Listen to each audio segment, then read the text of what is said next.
some Western Conference fun, shall we? Clippers and Warriors. Warriors have not lost at home yet. They continue. Keep the Clippers under 80. Ooh, that's fun. 98-79. Curry with 19. Butler with 21. Harden had 20 points. Did not score in the second half. And Kawhi finishes with 18. One of 4 teams in the NBA right now with 4 wins. Currently sitting 3rd in the West right now is what the Warriors are doing. Look, it's early. I know if you ask Draymond Green, he'll tell you they're contenders. What are we looking at here? What is this Warriors team? Are they that good? Are they good enough? The Warriors? Yeah. They obviously talked about their age and their experience. Sure. They have that continuity. And right now, they're healthy for the most part.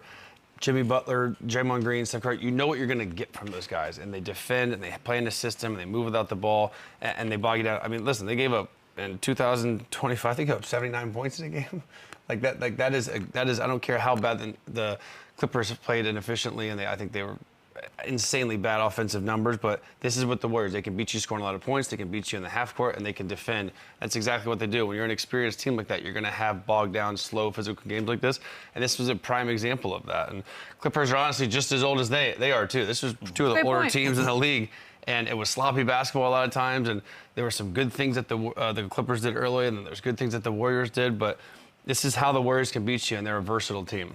I agree, and I think the most glaring thing with this team this season, this Warriors team this season, is Steph Curry hasn't had a big performance yet. And they're still one of the top teams in the West right now. So, with that being said, obviously this is a scary team. They're built for the postseason, and we're just waiting for Steph to really erupt. And you know, this is a scary team on the low. I think this is exactly how they wanted to approach this season.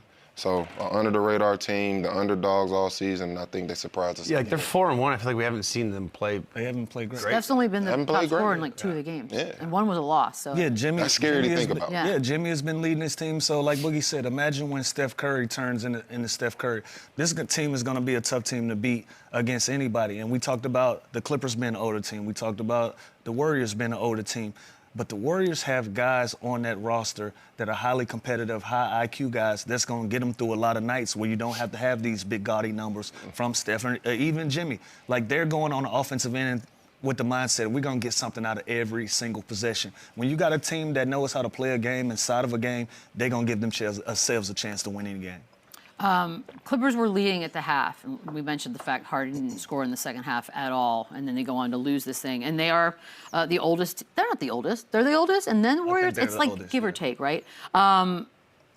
Contenders, Lou. When you watch this Clippers team, and we've said it 1,000 times, I'm almost sick of it. But on paper, goodness gracious, that roster's crazy. But are they legit?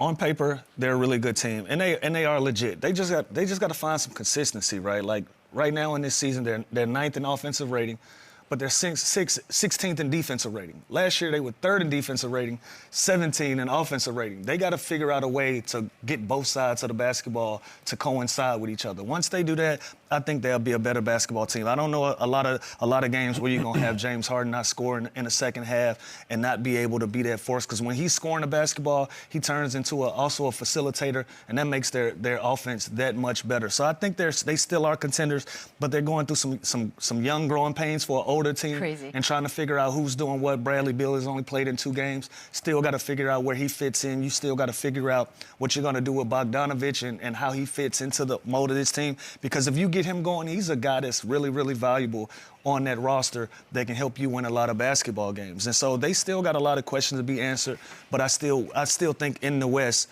they're going to be a highly competitive team if they can get their offense and their defense to click at the same time. I think it's going to take some time, right? Like they've made some big additions, like John Collins, Lopez, Chris Paul. They're still going to have to work those guys in. Last night we're watching Kawhi Leonard. He's doing his thing. James Harden was unbelievable. I thought we were going to have a vintage James Harden night where he goes off for 20 in the first half. Felt like it. He doesn't get to the free throw line or nothing in the second half. And again, it was weird because they went away from what works. And that's a lot of 2-man game. That is Zubac's on the glass, which he was great. He covered our rebounds, but Steph smoked our parlay with the threes last night. But this is a team where, you know, me and Conrad were talking. They remind me of those teams, the Laker team that just put a collection of these older players out of their prime, or the Nets back in the day that did it, where it looks cool. It seems real fascinating on paper to see all these big Hall of Fame names on one roster. But then at the end of the day, when it comes down to actually playing the game, it doesn't work. Outside that Lakers bubble team, no one's really won at a high level putting this collection of older guys together. Is that the only argument for putting is the Lakers bubble team? Because you just mentioned like Lakers and Nets and everybody who's tried to do this. The Nets did it twice. Remember those, like the twice. KG, Joe Johnson, that so squad. splashy. They were like, damn, Darren Williams. Like I thought they were gonna. What about the Miami Heat? Shaq, D-Wade, Antoine Walker. But James they weren't Posey. like Gary Payton. former stars when they added them. Yeah, this. What would I you feel like say? They were older though. Yeah, I they guess were definitely older. That's a good. were That's a good one, but point being, it's rare. It's It's doable, rare. but Yeah, it's it's rare. rare. But again, that's why I think on paper we're like, ooh, this looks like it could be deadly. Then they get smacked by the Jazz in the first game, and like they have games like this where they score 79 points, and it just shows glaring holes. That was going to be my question to Lou. You spoke on it earlier as far as, sometimes less is more. Mm-hmm. Do you feel like the Clippers added too much this offseason? You got to give yourself a shot. I got a new arena. I got to sell tickets too, baby.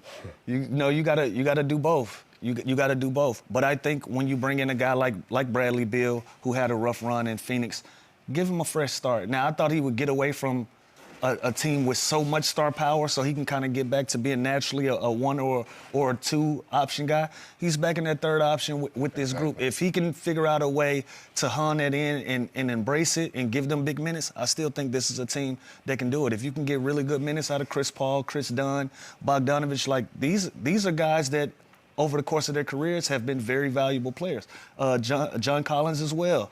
Zubac is coming into his own. This is a very talented roster. I didn't even have to mention Kawhi and James. Right. So if you can get all of those guys on the same page, I think you have another team that can be like a Golden State. Golden State is off to a better start, but if they put all those pieces together with that star power, I think they still got a shot in the West. Hey, Brad Beal out with back spasms.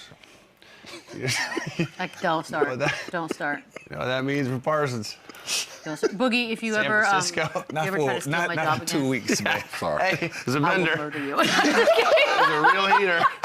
Just saying. Boogie over here stealing my job. Stay in my I lane. honestly will. No, I think. Yeah, any other questions I you got? loved it. I was like, I will actually go and watch the show. I kind of want to watch the show today. We're going to take a quick break. On the other side, Robert Horry joins us.